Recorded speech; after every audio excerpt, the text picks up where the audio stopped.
warahmatullahi wabarakatuh.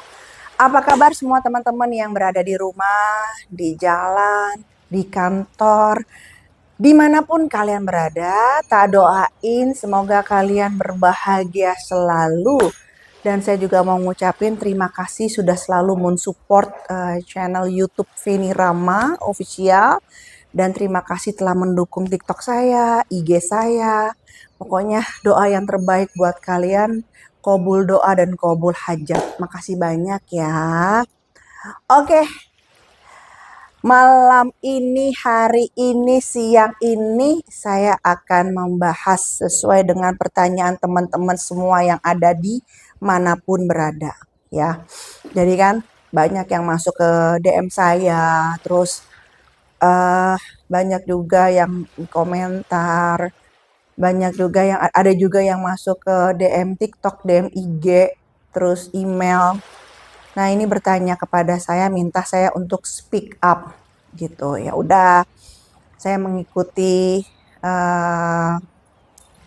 pertanyaan kalian dan saya akan menjawab, dan mohon maaf baru bisa sekarang ini saya menjawab gitu. Karena memang kegiatan yang benar-benar sangat sulit untuk saya menyisihkan waktu gitu kan. Tapi alhamdulillah berkat doa semua teman-teman saya bisa menyisihkan waktu untuk membahas ini semua. Jadi masih membahas tentang bencana tahun 2026 ya. Ada pertanyaan, sampai kapankah bencana ini berlangsung, TV ini? Saya udah pernah bilang, mungkin kalau teman-teman yang ngikutin di setiap YouTube saya ataupun setiap saya tampil dimanapun berada, yang setia selalu mengikuti, sudah pernah mendengar bahwa saya memprediksi bahwa ujian air ini sampai awal tahun masih berlangsung ya. Dan saya juga bilang itu di daerah bagian utara. Oke, mungkin kalau ada yang pernah dengar silakan komen. Dan saya juga pernah prediksi masalah ada pesawat yang jatuh di tahun 2026 dan itu isinya bukan konvensional tapi kementerian. Saya juga pernah bilang seperti itu kalau nggak salah. Saya waktu itu sedang podcast dengan Bang Robi Purba. Ya, jadi teman-teman bisa cross check itu. Nah, jadi saya juga pribadi tuh tidak menyangka untuk yang masalah pesawat ya kok secepat ini gitu. Tapi kalau pembahasan pesawat saya udah bahas di YouTube saya sebelumnya. Jadi teman-teman bisa melihat YouTube saya sebelumnya. Saya membahas tentang apa? Tentang pesawat yang jatuh kemarin gitu. Nah, ada pertanyaan sampai kapan? Dan memang pertanyaan itu pertanyaan yang bagus, namun memang udah pernah saya jawab. Sampai awal tahun ini masih terjadi kunjungan air ke tanah, air ke daratan ya. Nah, itu di daerah utara dan itu berlangsung sampai di bulan Ramadan, sampai di Idul Fitri pun berlangsung. Kedepannya juga makin deras hujan, intensitasnya makin kuat. Nah, berakhirnya kunjungan air itu sekitar bulan Mei Juni untuk masalah banjir ya. Tetapi untuk masalah hujan itu masih berlangsung. Namun tidak seaktif, seagresif saat-saat ini gitu ya. Sampai sulit sekali mencari ruang untuk udara panas ya. Sulit sekali untuk matahari keluar ya untuk beberapa minggu ini gitu ya. Curah hujan masih terjadi di bulan Mei Juni, tapi untuk banjir sudah mulai mereda bulan Mei Juni ya, tidak separah sekarang. Namun mohon maaf untuk bulan Ramadan, Idul Fitri itu masih berlangsung untuk banjir. Seperti itu. Dan memang Jakarta Utara, daerah utara itu memang daerah yang paling difokuskan untuk di daerah banjir gitu ya. Dan yang kedua, yang saya khawatirkan, saya juga pernah bilang bahwa Sesar Lembang mulai aktif gerakannya, tapi saya di sini berdoa, andai pun memang kita harus melewati masa ini, ya setidaknya diminimize gitu ya. Jadi efeknya itu kan memang kenanya ke daerah sekitar Bandung ya, Sesar Lembang, dan dampaknya sampai ke Bekasi. Saya pernah bilang juga Bekasi banjir. Ayo di mana coba teman-teman bisa cross check di YouTube mana saya pernah bilang gitu ya. Nah, jadi memang Bekasi itu memang posisinya memang wajar. Wajar, bukan wajar, posisinya itu memang sangat sangat memprihatinkan ya dalam masalah air, dalam masalah gempa juga. Bila mana Sesar Lembang ini sudah mulai aktif kan, tapi ya belum sampai di level yang tinggi. Bila itu terjadi, Bandung juga kena efeknya gitu ya. Urat tanah itu mengalirnya juga ke daerah Bekasi gitu. Nah, itu adalah daerah-daerah yang daerah Tambun ya yang kena, terus daerah Bekasi yang dekat laut itu yang kena efeknya gitu kan.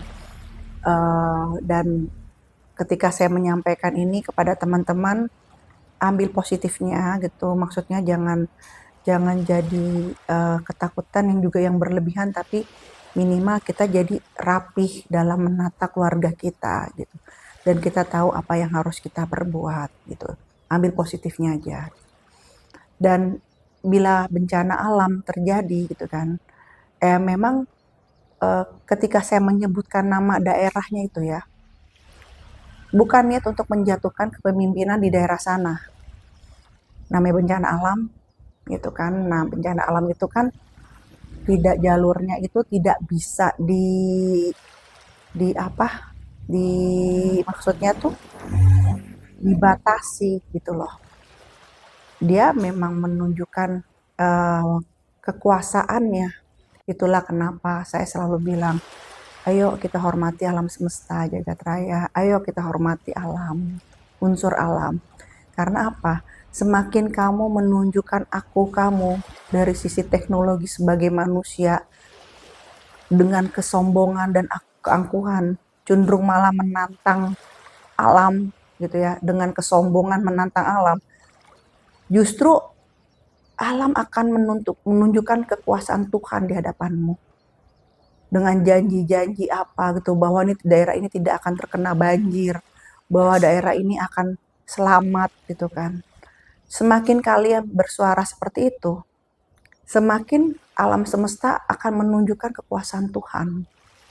Nah, itu jadi harus hati-hati gitu ya. Karena tahun 2026 ini adalah tahun karma baik dan karma buruk terjadi.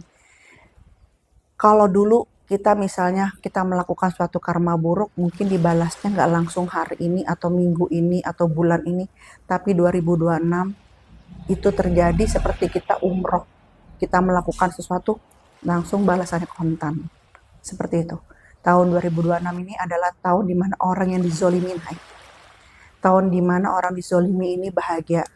Tahun di mana tabir-tabir terbuka semua. Ini tahunnya orang-orang yang dizolimi. Gitu. Tahun 2026 ini. Gitu. Jadi selamat untuk kalian yang pernah ngerasa dizolimi di tahun 2025, 24, 23, 22 atau tahun berapa. Selamat untuk kalian di tahun 2026 ini adalah tahun kebaikan untuk kalian semua. Selamat. Nah, apalagi ya, banyak sekali pertanyaan teman-teman tuh ke saya untuk saya speak up gitu ya. Dan memang daerah utara ya, daerah utara di daerah Jakarta itu kan memang sudah pernah saya sebutkan bahwa itu daerah yang rawan di sekitarnya, daerah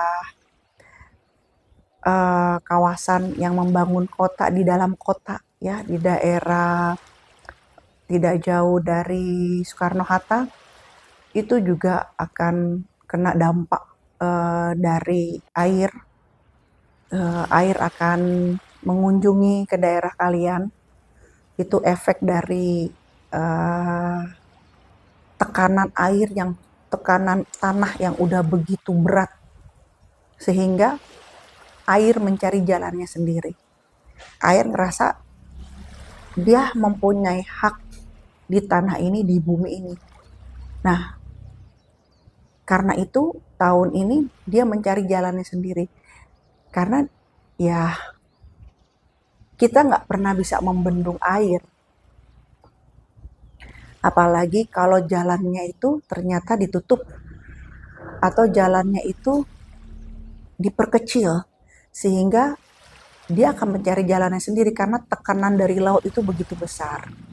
Tekanan dari laut, dari sungai, dari air, dari jalan lain-lainnya itu begitu besar. Nah itu ada salah satu wilayah itu akan tersentuh oleh air dan saya melihat daerah itu daerah elit, daerah yang dijanjikan tidak akan banjir, dikasih jaminan tidak akan banjir, ya. Kota, membangun kota di dalam kota.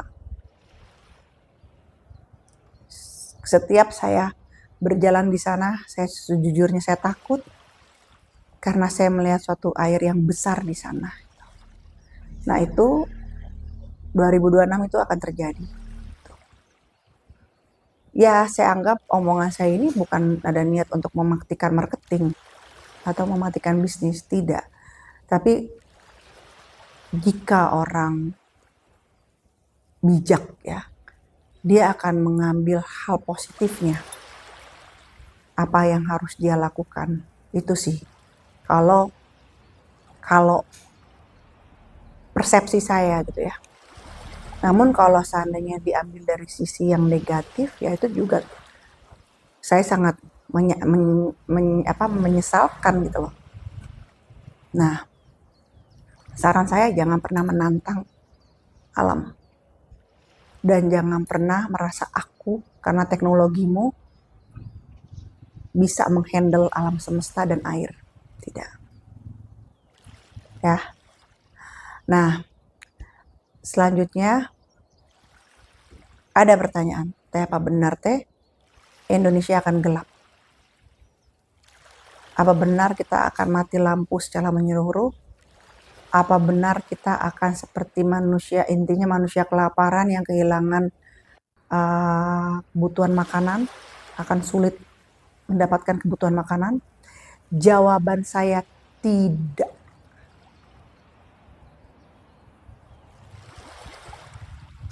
Saya meyakini Tuhan baik kepada negara kita, negara Indonesia. Negara kita negara yang sangat kaya. Semua bahan ada di sini. Mau bahan apa? Pertanian, perikanan, pertambangan, ataupun bahan-bahan lainnya. Semua ada di Indonesia dan saya percaya negara kita negara yang kaya. Dan saya masih percaya bahwa presiden kita, Bapak Prabowo bisa menghandle ini semua. Saya masih percaya itu dan karena itu saya minta untuk teman-teman semua yang ada di rumah, ayo kita berikan support sistem energi positif kepada beliau untuk menghadapi kondisi ini gitu. Dan saya tidak, seandainya pun itu Indonesia gelap, itu karena suatu bencana yang sangat besar. Itu ya kalau saya lihat, itu mungkin. Tapi kalau hanya masalah perang ekonomi, itu tidak. Andai pun mati lampu, itu tidak langsung blok daerah, misalnya daerah Jakarta Pusat, semua wilayah Jakarta Pusat, atau daerah selatan, timur, semua, atau daerah Bogor, semua. Enggak seperti itu. Hanya beberapa titik ini aja. Ya, jadi jangan khawatir untuk teman-teman semua yang ada di rumah, saya tidak melihat itu. Bukannya saya menantang, tidak. Tapi saya meyakini Tuhan itu baik. Gitu. Nah, andai pun ada suatu perang, itu adalah perang ekonomi. Yang dimana ada beberapa negara ingin menunjukkan superpowernya, adikuasanya, ingin pengakuan dunia, negara yang ingin diakui dunia secara fenomena gitu. Nah, ada juga yang ingin diakui, mata uangnya itu menjadi mata uang negara dunia. Persaingannya itu di persaingan posisi itu.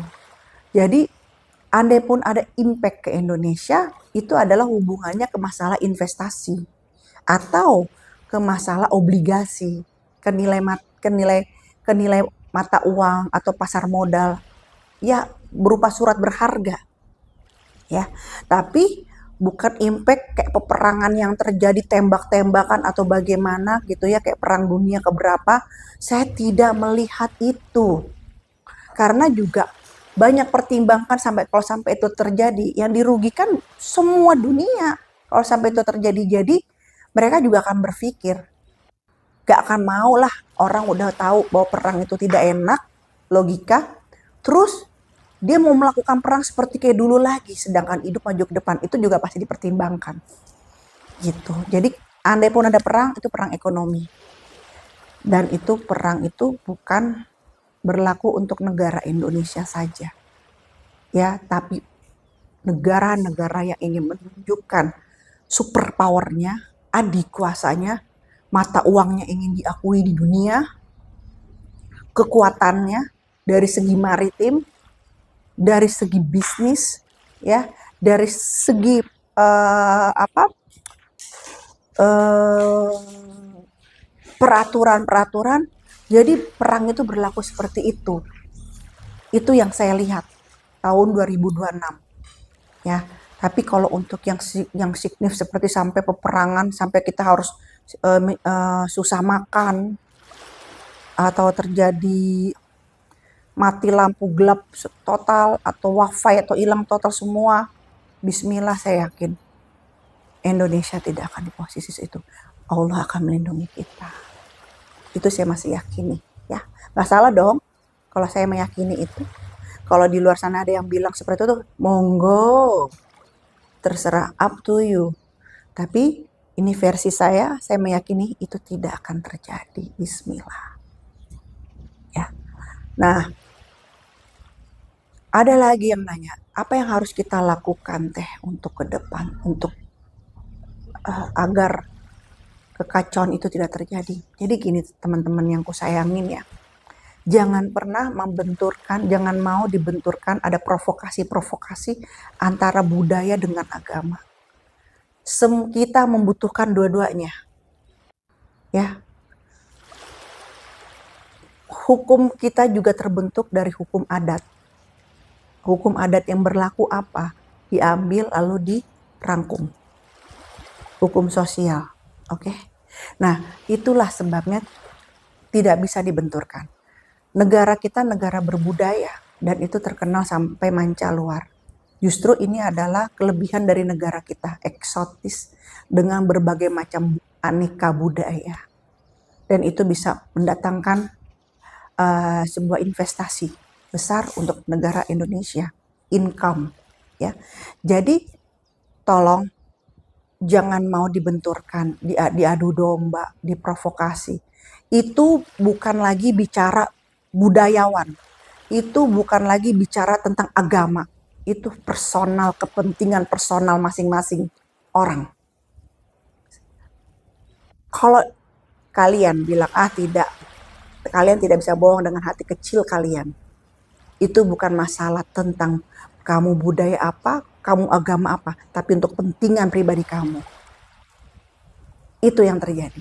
Nah, jangan untuk kita semua, untuk follower saya, jangan mau diprovokasi dalam keadaan itu. Kita mencintai agama, kita mencintai budaya. Dan itu harus laras.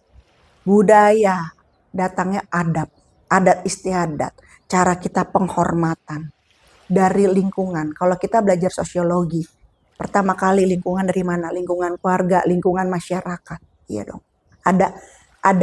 Ada stratanya, ada grade-nya, ada levelnya. Gak mungkin kita langsung ke puncak level itu. Pertama kali lingkungan keluarga yang membentuk diri kita. Oke? Gitu maksud aku. Nah, jadi ayo kita tutup sela-sela itu. Kita gandengan tangan. Untuk siapa? Untuk anak-anak bangsa yang ada di bawah. Anak-anak kita nih akan meneruskan negara Indonesia. Gitu. Itulah kita harus bangga dengan sejarah. Terus untuk pesan saya lagi, tadi jangan sampai terprovokasi. Untuk mahasiswa-mahasiswa yang di luar sana, kalian sekolah aja, kuliah aja yang baik. Yang menjamin masa depan kalian hanya diri kalian sendiri, tidak ada satupun orang. Dan jangan pernah bergantung. Oh nanti saya akan ada yang support, oh nanti saya akan ada yang ngasih uang, oh nanti saya ada yang seperti ini. Jangan. Oh nanti saya akan ada yang nolong. Berdiri di kakimu sendiri itu adalah kebanggaan dari kita. Begitupun saya mengajarkan anak saya, berdiri di kaki kita sendiri. Kita bangga dengan apa hasil dari pekerjaan kita. Jangan